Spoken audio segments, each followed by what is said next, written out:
So any, let's say I want to, this has, let's say for example, on the 30th of December, the price of this data tiler would be, let's say, 300 rupees, just to be, it's a random amount. So it's a 300 rupees, and when I check it for today on the May of the next year, then I get the amount as 500 rupees, but I want the amount to be 300 rupees. So what I would do as a hacker, I would go ahead and open the cached web page of 30th December by going ahead and searching it over here inside Google. And once I go ahead have that, I'll go ahead and buy that, and the website will not even come to know that I have actually faked it with the cached web page. I'll show you one more example of that. I'll just type, let's say, www.amazon.in, that is for India. So once I go and type this, I'll get all the cached web pages of this specific website, that's amazon.in. So if I go ahead and open this, these are all the cached web pages, and the amount would be quite different. Never put a space between a cache and the URL web address, because if you do that, then it would be quite different. So okay, yes, perfect. So this is what we need. Because if you do that, as you can see that these are the prices. If I go ahead and enter a date over here, then it will give me the cached web page of that date. So let's say if the price for this for today is 1798, and tomorrow if it comes to, let's say, 2000 rupees, but I still want it for 1798, then I will, then after 10 to 15 days, I'll go ahead and open the web page of today's date by entering the date over here as well, and I will get the same amount, the same offer that was a few days ago. So after that, we have the link a query that list web pages that have links to a specified web page. You can go ahead and use the link query as well. So in this way, we have lots of other stuff such as note, link, related, example, and all in title. So these are just some small examples, and there should be no space between the specific word you are typing and the actual query. Only then you will be able to gather information about that. Let me show you one more example of that, so you will get a clear idea. I'll just type, let's say, I'll type in title, let's say, intranet, and I'll type in URL, I'll type intranet, plus I'll type in text, I'll type human resources, and I'll hit enter.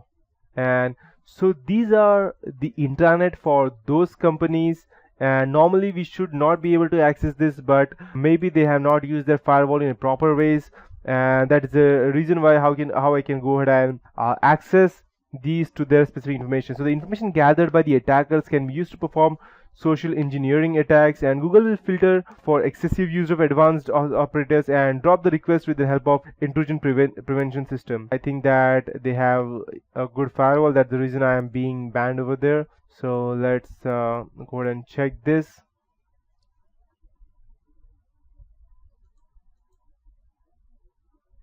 Normally Google does not allow, but let's go ahead and check this web pages. If there are any faults, then if they don't have a good firewall, then we won't be able to access that. If they don't have one, then obviously they cannot go ahead and stop us.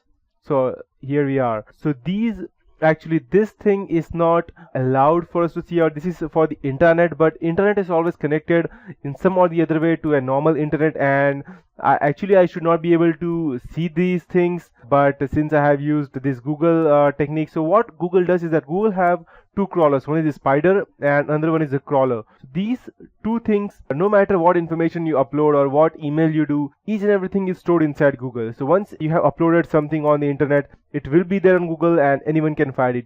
It's just a matter of time that the person has to know how to go ahead and access this. So this is the normal page that which I should not be able to access, but I am able to access this because they don't have a good firewall in place. Even this one I should not be able to access this one as well, but since I am able to access, that means even these people don't have a good firewall in place, and that's why I'm able to access this. I'll show you one more stuff which is quite dangerous for normal people to go ahead and access this, but I will still show you the CVV colon, let's say I'll type in text colon CVV. So I'll just go ahead and open this website. So once I go and open this website, what I would be getting would be a list of all the card details of all the random person data. So if you have, even once if you have swiped your card on the internet to purchase anything, that means I will have that on this web page. So it is just an example. Let me check. Okay, I'll just go and download this.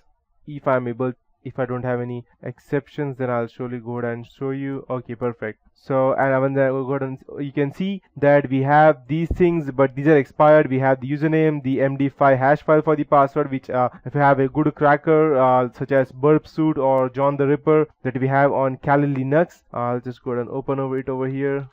I'll just go ahead and update. I forgot to upgrade it. Okay, no, fine, I won't want to upgrade it as of now. I'll just close this. So we have several MD5 cracking tools over here. As you can see that we have hash tools for the MD5 hash files, we have online attacks, and we have John the Ripper hash identifier and Hashcat. Even OPH crack is a very good one, rainbow cracking tools. So these are different things through which we can go and crack the MD5 file, and we have the email ID. So you can see how easily we can go ahead and crack this, and you can even see that this expired just 2 months back. So if I am a random black hat hacker, then I would probably check that which one is useful, and I will surely go ahead and use this for malicious purposes. Let me check if I have any active one. Feb, March, April. This expired last month. It's the American Express card, and even this expired last month. Okay, so I don't actually have any active one, and it's actually quite good that I don't have any active, let's say, any active card over here, because if one of you person watching this video is a malicious one, and probably use that for illegal purpose,